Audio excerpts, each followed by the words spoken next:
We'd like to round this up in a sentence in French, because we know you've been working on it. Je voudrais une bière. Welcome back to the set here in the Majestic, and we carry on stepping up in the distance to UTMB, and we are with now the 3 times champion, Courtney Dauwalter. Welcome, thank you for being here. Good morning, thank you. So we've seen so much, and probably for one of the first time we had question marks in terms of you lining up to UTMB. It's like, there's been a few jogs prior to this one, and so it's like, well, how is that going to play out? So I think the first question we were all kind of wondering is that coming into the race, like, how are you feeling, like physically and also mentally? It was never my intention to sign up for UTMB this year. My goal was the Western States Hardrock Double, see if I could survive both of those within 3 weeks of each other and learn about the training and recovery for such a big challenge. After Hardrock, though, I don't know. I just was wondering, what if? What if I sign up for one more? What if I go experience UTMB again this year and hang out in Chamonix with everybody and see if I can finish one more 100 miles this summer. But I had pretty low expectations. My biggest goal was just to finish. I was like, it could be any time of day, any day. Like, I just want to make the loop because I had no idea how my body and brain would react. You were like so many hours into the race and sometimes with quiet moments, and that happens. It was the most insane thing I've ever experienced. I am so thankful for all of these people who gave up their day to be out cheering on all the runners. But then, like, there were signs, like there was a cardboard cutout of my long shorts and like a toothpaste outfit, a pizza blow up. It was like all these things that just made me smile. And ultra running is hugely mental, and so if you can get that boost of joy, it translates to energy, which then, you know, can help your legs keep going. So this was huge. I was so dead by then. My legs were not really responding anymore, and this was the jolt I needed to get back to Chamonix. I feel like you knocked on that door and you came into the pain cave and started working at it. I was working in the pain cave most of the night through Italy, but was still at least getting some response from my legs while I was in the pain cave. The climb, the Col de Forêt, yep, the big climb, it was starting to be like, what's left in there? I'm not sure there's any power or energy or like gas in the tank anymore in my legs. And when I started the descent off of it, it became really clear that it was going to be a struggle physically to get to the finish.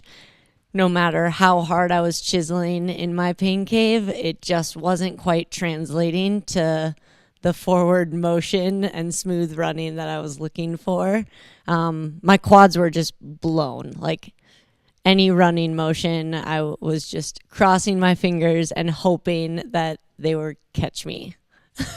Where does it stop? Or in a different way, where do you find satisfaction? Right now, I'm just so curious what's possible. So my thing I'm curious about right now is this pain cave and how our brains and bodies are synced up to help us do difficult things. And I want to keep testing that for as long as it's fun, as long as I'm, feeling healthy going into that pain cave. I just want to keep diving in there because I don't know what's back there and how far will it go and what will happen that tells me that was the end of the cave, So it's curiosity driven 100%. This UTMB was more a personal quest. And we made assumption, but then we always hear it directly from you. From a competitive perspective, you've done these races, and we assumed with Corinne, we kind of start to know you a little.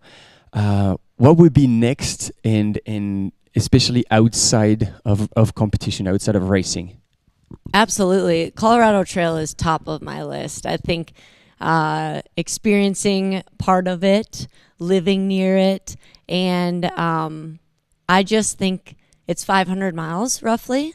That's an interesting amount of time to play with because it takes people roughly a week to try and run it. And you're inserting then all these new variables. And I think those long events where there are things like sleep or real food nutrition or the mental side of, day 4, day 5, day 6, what does that feel like and look like? That's cool. Adding more puzzle pieces to this already kind of crazy sport. So that's top of my list. We'll see if maybe next year is the time to try it or next week. Just kidding. Please not next week. But it's on the list for sure. It hasn't really been in images, but just like Kevin has been working overtime this summer, crewing me at all of these races. My family came out. Some of my family was here at UTMB this year. So sharing the moments with people has for sure been the highlight. The races are a cool way to make memories together. Yeah, and especially with Kevin, you actually got to experience that the other way around. So you were still sharing time, but you switched roles. Exactly, yeah. I don't mind that crewing role. It's pretty fun. It is. Can be stressful, but indeed, like it's probably relaxed, but considering you guys know each other so well. We'd like to round this up in a sentence in French, because we know you've been working on it. Je voudrais une bière.